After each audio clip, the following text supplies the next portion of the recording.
जय श्री कृष्णा। राधे राधे। आज हम दशा माता के दिन कही जाने वाली नल राजा और दमयंती रानी की कथा का श्रवण करेंगे। एक बार नल राजा और दमयंती रानी थे। उनके खूब राजपाट था, किसी बात की कोई कमी नहीं थी। वहाँ कुछ दासियाँ दशा माता की पूजा करती दिखी तो रानी ने उनसे पूछा कि तुम सब यह क्या कर रही हो। तब दासियाँ कहती है कि हम तो दशा माता की पूजा कर रहे हैं। तब रानी कहती है कि कैसे करती हो, मुझे भी बताओ। तब दासियाँ कहती हैं कि 9 दिन तक रोज दशा माता की कहानियाँ सुनना और 10वें दिन व्रत रखकर दशा माता की पूजा करना और कहानी सुनना और फिर दशा माता का डोरा पहनना चाहिए। रानी भी दशा माता की पूजा करके डोरा पहनती है, परंतु रात को सोते समय राजा की नज़र रानी के डोरे पर पड़ती है। तो राजा रानी से बोलते हैं कि रानी, अपने इतने गहने होते हुए आपने ये पीले रंग का कौन सा डोरा पहन रखा है। और इतना कहते ही राजा ने डोरा खींचकर फेंक दिया। उसी वक्त दशा माता वहाँ प्रकट हुई और कहने लगी कि तुमने मेरा अपमान किया है, वैसे ही तुम्हारा राजपाट नष्ट हो जाएगा। राजा को तो आएगी चने की मन में और रानी को आएगी खल की मन में। आधी रात हुई, राजा को तो चने की मन में आई और रानी को खल की मन में आई। तब रानी बोली कि राजा जी, लगता है कि अपने दिन फिर गए हैं, जरा उठकर देखिए। तब राजा ने देखा कि महल का कोना टूटने लगा और देखते ही देखते सारा राजपाट विलय हो गया। तब राजा और रानी ने सोचा कि अपने ही देश में हम ऐसे कैसे रह पाएंगे। तब राजा और रानी अपने पुत्र सायर, नीर, दोनों कंवर, हांसला, घोड़ा और मालागढ़ दासी सबको अपने साथ लेकर शहर छोड़कर चले गए। शहर के बाहर जाकर एक बड़ के पेड़ के नीचे विश्राम करने बैठे।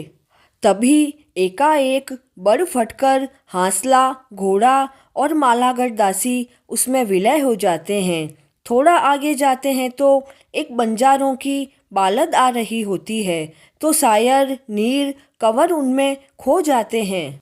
राजा रानी बहुत दुखी होते हैं और वहाँ से आगे बढ़ जाते हैं। एक गांव में पहुँचते हैं तो गांव के बाहर एक बगीचा होता है।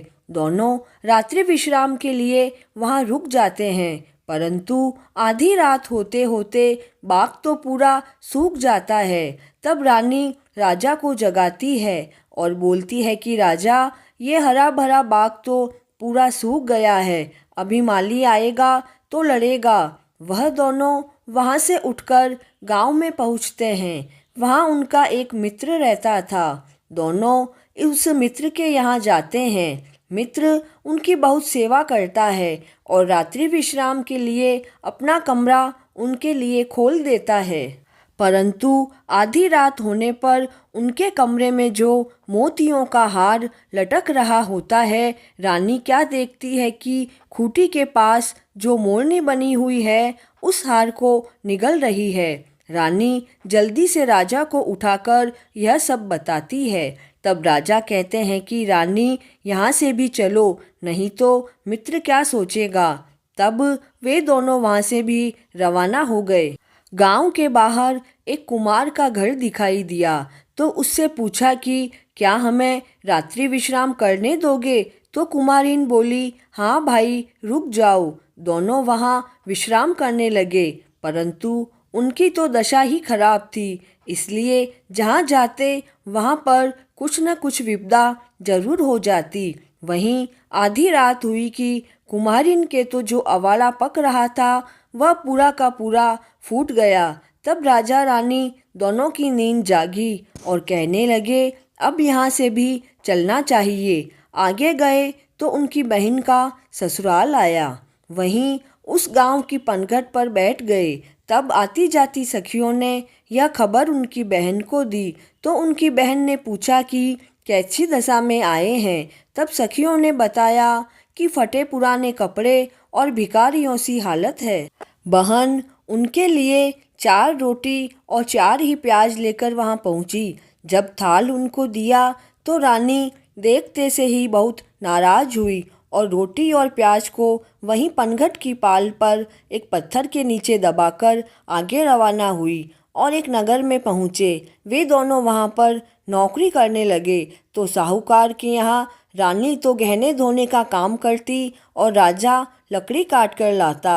एक दिन रानी मछलियाँ भूनने लगी और राजा बाहर कहीं झीमने जाता है। जैसे ही थाल लेता है कि बाज आकर झपट्टा मारता है तो एक दाना चावल का राजा की दाढ़ी पर लग जाता है और पूरी पत्तल नीचे गिर जाती है। इधर रानी जैसे जैसे मछलियाँ भूनती है, मछलियाँ तो उछल उछल कर वापस नदी में जा गिरती है। राजा जब घर आते हैं तो सोचते हैं कि रानी ने तो सारी मछलियाँ खा ली और रानी सोचती है कि राजा तो बाहर से भोजन करके आए हैं और दोनों भूखे ही सो जाते हैं। अगले दिन दोनों उठकर अपने अपने काम पर जाते हैं। रानी साहूकार के यहाँ गहने धोने बैठती है तो जैसे जैसे वह गहने धोकर पट्टे पर रखती जाती है तो पट्टा उन्हें निगल जाता है। तो साहूकार उस पर चोरी का आरोप लगाकर उसे वहाँ से निकाल देता है। रानी दुखी होकर घर जा रही होती है तो रास्ते में उसे कुछ औरतें मिलती है जो पूजा कर रही होती है। तब रानी उनसे पूछती है तो वे कहती हैं कि हम तो दशा माता की पूजा कर रहे हैं। तब रानी को याद आता है कि दशा माता की वजह से ही आज उनकी यह दशा हुई है। मुझे फिर से दशा माता की पूजा करनी चाहिए। वह घर जाकर राजा को सारा हाल बताती है और कहती है कि कल आप लकड़ी बेचें और जो पैसे मिले उससे आप दशा माता की पूजन की सामग्री और प्रसाद लेकर आना। राजा लकड़ी बेचने जाता है और जो पैसे मिलते हैं उससे वह पूजा का सामान और प्रसाद लेकर आता है। रानी भी दशा माता की पूजा करके व्रत करती है और दशा माता का डोरा पहनती है। उनकी दशा फिर से फिरने लगती है। इधर नगर में ढिंढोरा पीटता है कि राजा की कन्या का स्वयंवर है। हथनी जिसके गले में माला डालेगी वही उसका पति होगा। तब नल राजा जो भील के वेश में थे वह भी वहाँ जाकर बैठ जाते हैं। तब राजा की आज्ञा से हथनी को बुलाकर उसे माला डालने को कहते हैं। तब हथनी जाकर भील के गले में माला डाल देती है। तब राजा कहते हैं कि हथनी तो चूक गई कि भील के गले में जाकर माला डाली और कहा कि माला वापस डलवाओ और उस भील को यहाँ से हटा दो। फिर से माला डलवाई गई परंतु हथनी घूमती फिरती उसी भील के पास जाकर खड़ी हो गई और उसके गले में माला डाल दी। तब तो राजा को बहुत गुस्सा आया कि आज तो हथनी पागल हो गई है। हाथी को श्रृंगारा जाए और उस भील को गांव के बाहर निकाल दिया जाए। तब ऐसा ही किया गया। हाथी का श्रृंगार किया गया और उसे माला दी गई और उस भील को गांव से बाहर निकाल दिया गया।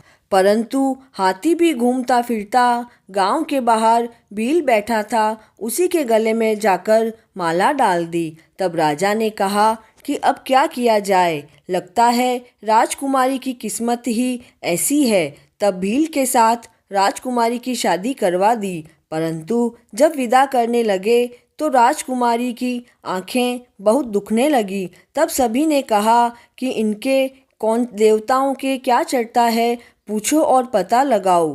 तब दासियां भील के घर आकर उसकी पत्नी को पूछती है कि बाई तुम्हारे देवी देवताओं के क्या चढ़ता है।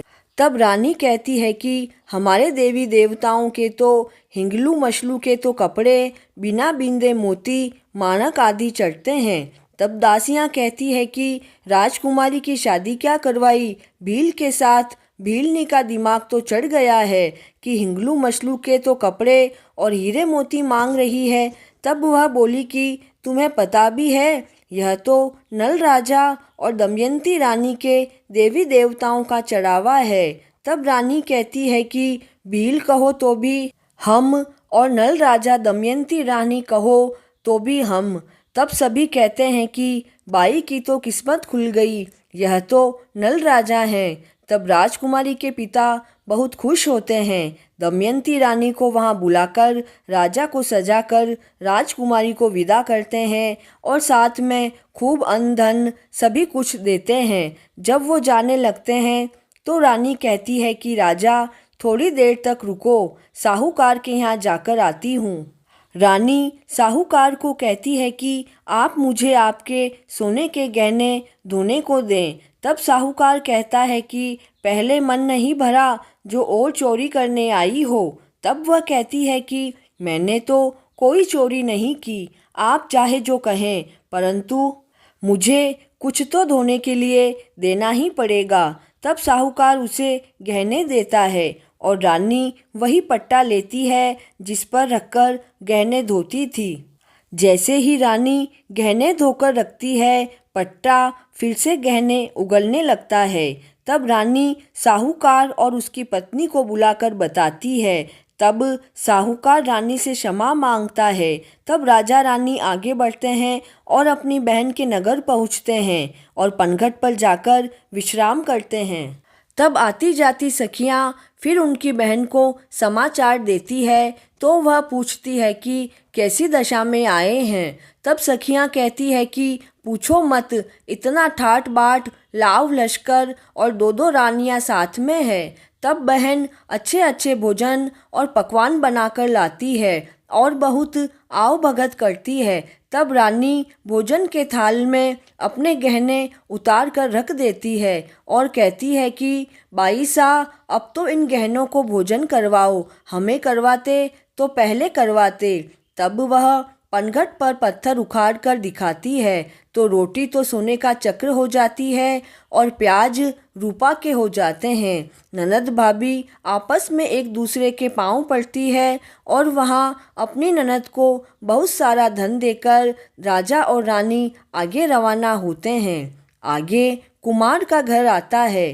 तब राजा रानी वहाँ उसे कहते हैं कि हमें रात्रि विश्राम करने दो। तब कुमारिन कहती है कि पहले पता नहीं कौन पापी दुष्टी आए थे जो मेरा पूरा अवड़ा नष्ट कर दिया। तब रानी कहती है कि यह तो हमारी दशा फिरी, तब ऐसा हुआ। आगे गांव में अपने मित्र के यहाँ जाते हैं तो मित्र की पत्नी से रहा नहीं जाता और वह कहने लगती है कि यहाँ पहले भी मोतियों का हार हाथ लगा था, इसलिए क्यों नहीं आओगे।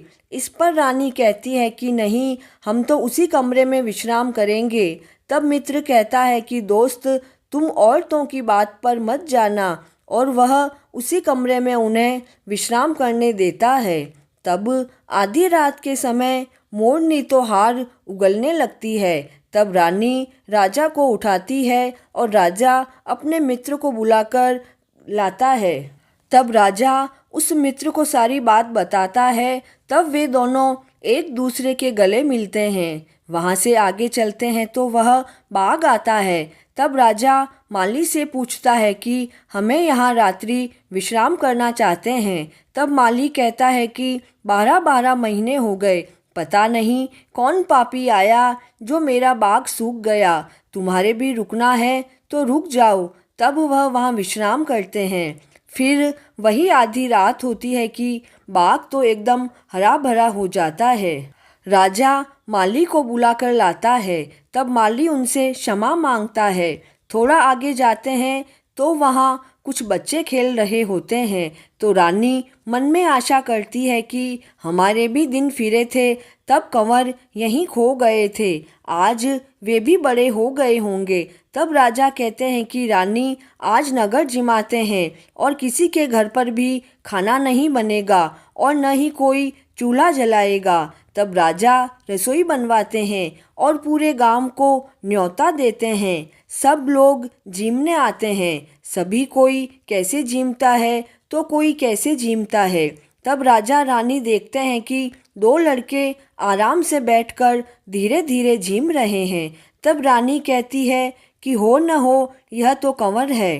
तभी बंजारे आते हैं और कहते हैं कि जिमाकर क्या हमारे बच्चों को लेना चाहते हो। तब रानी कहती है कि यह तो कंवर है और बंजारिन कहती है कि यह तो मेरे बच्चे हैं और दोनों आपस में झगड़ने लगते हैं। तब सभी लोग बोले कि इसका न्याय कैसे होगा। तो राजा ने कहा कि सूरज भगवान ही इसका न्याय करेंगे। तब रानी को तो पहनाई चमड़े की कांचली और बंजारन को पहनाई रेशम की कांचली और कहा कि जिसकी कांचली से दूध की धारा बहेगी और इन बच्चों के मुंह में धारा आकर गिरेगी वही इन बच्चों की माँ होगी। तब रानी सूरज भगवान के सामने हाथ जोड़कर खड़ी हो जाती है कि हे सूरज भगवान, आप हमारा न्याय करना। और दूध की धारा रानी की कांचली से बहने लगती है और बच्चों के मुंह में आकर गिरती है। तब राजा और रानी दोनों कंवर को लेकर आगे अपने देश की ओर बढ़ते हैं। रास्ते में बड़का पेड़ आता है, वहाँ वे विश्राम करते हैं। बड़ फटकर वहाँ से हांसला, घोड़ा और दासी भी मिल जाते हैं। इस तरह वह खुशी खुशी अपना राजपाट वापस संभालते हैं और गांव भर में ढिंढोरा पिटवाते हैं कि दशा माता के दिन सभी औरतें दशा माता की पूजा करें और डोरा ले।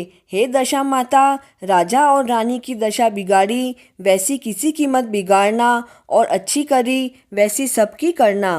कथा पूर्ण हुई। जय श्री कृष्ण।